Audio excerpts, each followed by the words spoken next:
पुस्तक वाचतोय आपण फाइंडिंग माय कोर, लेखिका श्रीमती विनया गोरे, भाग 16. आई बाबा कायम धीर देत सोबत होते. आत्तापर्यंत अनेकदा एकटी असले तरी एकाकी नव्हते. आता या नव्या देशात राहायचं तर इथली नवी भाषा, साहित्य, संस्कृती, संगीत, माणसं यांना आपलंसं करणं गरजेचं होतं. मधल्या काळातल्या ताणतणावांमुळे माझं वजन फार वाढलं होतं. खाण्यापिण्याची, तब्येतीची मी आबाळ केली होती. साधं मनमुराद खळखळून हसणंसुद्धा विसरून गेले होते. मीच माझ्याकडे तिराहित नजरेनं पाहिल्यावर मला जाणीव झाली की मी किती बदलून गेली आहे. या ताणतणावामुळे झालेली ही अशी रडकी, बेढप मुलगी असणं मला आवडतंय का? अशी मी पूर्वी कधीच नव्हते. हे माझं रूप नाही. हा माझा निर्णय स्वीकारून पुढं जायचं तर मला बदलायला हवं. स्वतःकडं लक्ष द्यायला हवं. लहान बाळासारखं निरागसपणे हसायला हवं. त्यासाठी मला ठामपणे उभं राहायला हवं. हसण्यासारखी परिस्थिती निर्माण करायला हवी. परिस्थिती बदलता येत नसेल तर मनस्थिती बदलायला हवी. आणि परिस्थिती तरी का बरं नाही बदलता यायची? तेही जमवायचं. भरपूर काम करायचं, कामात मन रमवायचं, पैसे मिळवायचे. ठरलं तर मग. ठरवलं आणि उसळणारं मन ताब्यात आलं. इथं हे प्रकरण संपले. नवीन प्रकरणाचं नाव आहे एक प्रवास, नोकरी ते करिअर. या भागाचं शीर्षक आहे करिअर म्हणजे काय. आता आयुष्याच्या पुस्तकाचं पान उलटायला हवं आहे याची जाणीव होत होती. अपरिहार्य असला तरी हा निर्णय माझा स्वतःचा असणार होता. गेल्या 7-8 वर्षात पुलाखालून बरंच पाणी वाहून गेलं होतं. पूर्वीची गाठोडी अडगळीत टाकून आयुष्य पुन्हा नव्याने बांधून घ्यायचं मी ठरवलं. पुढं जायचं तर मागच्या गुंत्यातून पाय मोकळा करणं भाग होतं. मला माझं आयुष्य पुन्हा हसतं खेळतं करायचं होतं. ही गोष्ट 1980 मधली. मी 27 वर्षांची होते. अमेरिकेची थोडीफार माहिती झाली होती. मात्र मी अजून इथं रुळले नव्हते. अजून उपरेपणाची जाणीव होती. खरं सांगायचं तर सुरुवातीच्या दिवसात, फिनले शहरातील RCA मधल्या नोकरीच्या दिवसात माझं ध्येय केवळ त्याच्या चुलत भावंडांचे पैसे परत करणं आणि ग्रीन कार्ड मिळवणं इतकंच होतं. खाजगी आयुष्यातले गुंते सोडवण्यावर जास्त भर होता. मी पाण्यात पडले होते आणि बुडायचं नसेल तर मला हातपाय मारणं भाग होतं. मग विचार केला की पाण्यात राहायचंच आहे तर व्यवस्थित पोहत सपासप पाणी कापत पुढं जाता यायला हवं. आणि मग मी करिअरला गांभीर्यानं घ्यायला लागले. पण करिअर म्हणजे नक्की काय? केवळ पैसे मिळवणं हे की अजून काही? अर्थात पैसे तर हवेच होते. पुन्हा कुणाकडे हात पसरायला लागू नये असं मला मनापासून वाटत होतं. अमेरिकन मानसशास्त्रज्ञ अब्राहम माझलो यांचा मानवी गरजा किंवा प्रेरणांचा मनोरा प्रसिद्ध आहे. मी त्याच्या अगदी खालच्या पायऱ्यांवर होते. मला लवकरात लवकर त्याची सर्वोच्च पायरी गाठायची होती, सेल्फ ॲक्च्युअलायझेशन. पण तिथवर पोहोचायचं कसं? आमच्या काळातल्या प्रत्येक इंजिनियरचं एक स्वप्न असायचं, AT&T बेल लॅब्समध्ये कामाची संधी मिळावी. इतरांसारखं मीही ते स्वप्न पाहत होते. अलेक्झांडर ग्रॅहम बेल यांनी टेलिफोनचा शोध लावल्यापासून अमेरिकेतील टेलिफोन नेटवर्क आणि AT&T यांचा घनिष्ठ संबंध शतकापेक्षाही जुना. कुठेही केव्हाही नेटवर्कची उपलब्धता हे ध्येय असलेल्या या कंपनीची दूरध्वनीच्या क्षेत्रात मक्तेदारी नसती तरच नवल. हे प्रगत नेटवर्क चालवण्यासाठी लागणारे मूलभूत संशोधन व तंत्रज्ञान ही होती बेल लॅबची जबाबदारी. उगीच नाही, बेल लॅब्समधील 9 संशोधकांना नोबेल पारितोषिक देऊन सन्मानित करण्यात आले होते. जणू काही तिथे काम करून मलाही नोबेल पारितोषिक मिळणार होतं. पण निदान बेल लॅबच्या परिसस्पर्शाने माझं थोडं तरी सोनं होई. आणि चक्क प्रवेश पातळीवर इंजिनियर म्हणून माझी निवडसुद्धा झाली. हा माझ्यासाठी सुखद आश्चर्याचा धक्का होता. बेल लॅब्समधील जवळजवळ सर्व इंजिनियर्स कॅम्पस इंटरव्ह्यूमधून निवडलेले असायचे. माझ्यासारखे मार्केट हायर म्हणजे शिक्षणानंतर 1-2 वर्षे नोकरी केलेले फारच कमी. इंटरव्ह्यूसाठी 10-12 पानांची प्रश्नपत्रिका व त्याला माझी 25-30 पानांची उत्तरपत्रिका आणि संपूर्ण 2 दिवस अनेक लोकांबरोबर इंटरव्ह्यू असे सोपस्कार झाल्यावर माझी निवड झाली.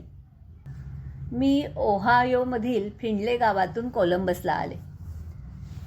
संशोधन करणारी बेल लॅब्स व त्यासाठी आवश्यक ती सर्व यंत्रणा पुरवणारी वेस्टर्न इलेक्ट्रिक यांच्या संयुक्त संकुलात मी काम करणार होते. एवढंच नाही तर मला सध्याच्या नोकरीपेक्षा 50% अधिक पगारवाढही मिळालेली होती. मी आणखी खुश झाले. पण क्षणभरात वाटलं, आता या एवढ्या पगाराच्या बदल्यात कंपनीच्याही माझ्याकडून काय काय अपेक्षा असतील, मला त्या पूर्ण करता येतील का? मला आत्ताच्या नोकरीत बराच कमी पगार होता. मग माझी मार्केट व्हॅल्यू म्हणजे तो जुना पगार आहे की नवीन पगार? शिवाय माझ्याही स्वतःकडून खूप अपेक्षा होत्या. त्यामुळे मनात थोडी धाकधूक होतीच. पण नवीन नोकरीत काम करण्याचा उत्साहही दांडगा होता. आता ठरवलं होतं की मागे वळून पाहायचं नाही, फक्त पुढेच जायचं. कोलंबसमध्ये वेस्टर्न इलेक्ट्रिकची मॅन्युफॅक्चरिंग फॅक्टरी आणि 700-800 लोकांचा बेल लॅब्स कॅम्पस, जो इतर कॅम्पसपेक्षाही खूपच लहान. त्यामध्ये 3-4% इंजिनियर स्त्रिया, बहुतेक साऱ्या गौरवर्णीय आणि बाकीच्या माझ्यासारख्या एशियन, पण चीन किंवा तैवानमधल्या. भारतीय मी एकटीच. अमेरिकेसारख्या आधुनिक देशात माझ्या क्षेत्रात आदर्श मानावं अशा पुष्कळ स्त्रिया मला पाहायला मिळतील असं मला वाटत होतं. पण निराशा झाली. आत्तापर्यंतची अमेरिकेतली समाजरचना मला आश्चर्यकारक आणि धक्कादायक होती. स्त्रिया जास्त करून गृहिणीच्या भूमिकेत, चूल आणि मूल हेच त्यांचं जग. खरं सांगायचं तर त्यांना तेवढाच ऑप्शन होता. 1974 पर्यंत पुरुषाच्या सहीशिवाय स्त्रियांना क्रेडिट कार्डसुद्धा मिळत नव्हतं. ज्या स्त्रिया थोड्याफार घराबाहेर पडल्या होत्या त्या नर्सेस किंवा शिक्षिका म्हणून. अगदी तुरळक कॉर्पोरेट क्षेत्रात असल्या तरी त्या क्लेरिकल किंवा ॲडमिनिस्ट्रेटिव्ह कामं करणाऱ्या होत्या.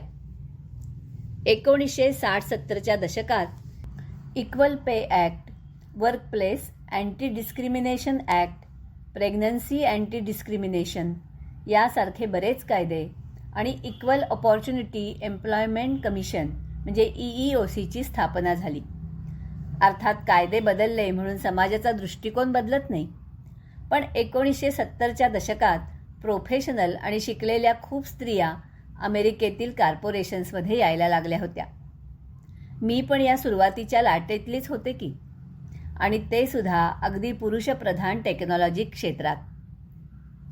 त्या सुमारास EEOCने AT&Tवर वंश आणि जेंडर भेदभावाचा आरोप केला आणि AT&Tने हायरिंग, प्रमोशन्स आणि पगार यांची धोरणे बदलण्याची अट मान्य केली. सुरुवातीला बऱ्याचदा कॉमेंट्स ऐकल्या की मला नोकरी मिळाली त्याचं कारण एकच की मी स्त्री आणि एशियन म्हणून. खूप राग आला. मी पण त्यांच्या इतकी शिकलेली आणि पात्र इंजिनियर होते. पण आपण सगळ्यांची तोंडं थोडंच बंद करू शकतो.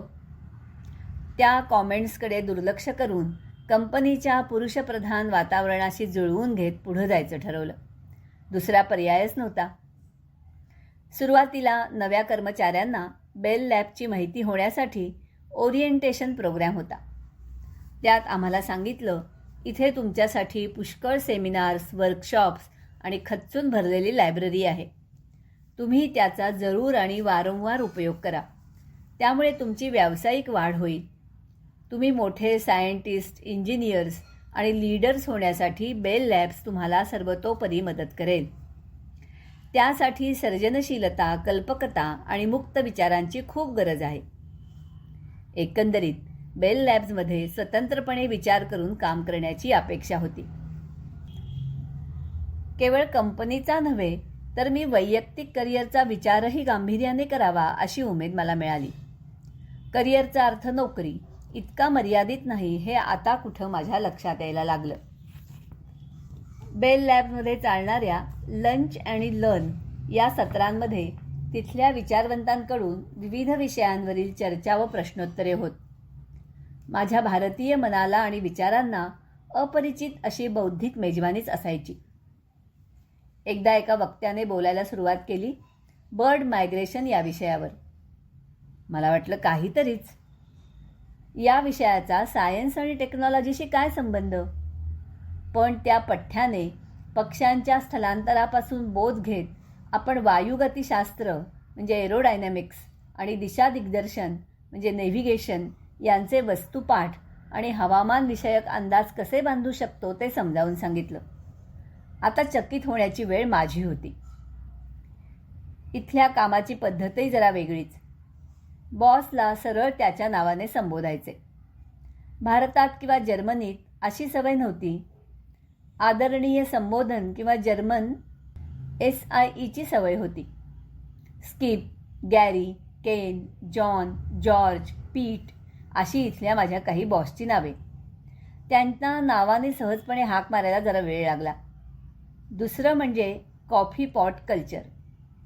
चहा कॉफीचा असा वेगळा ब्रेक नाही. सर्वांना कॉमन असा फिल्टर कॉफी पॉट सतत चालू असायचा.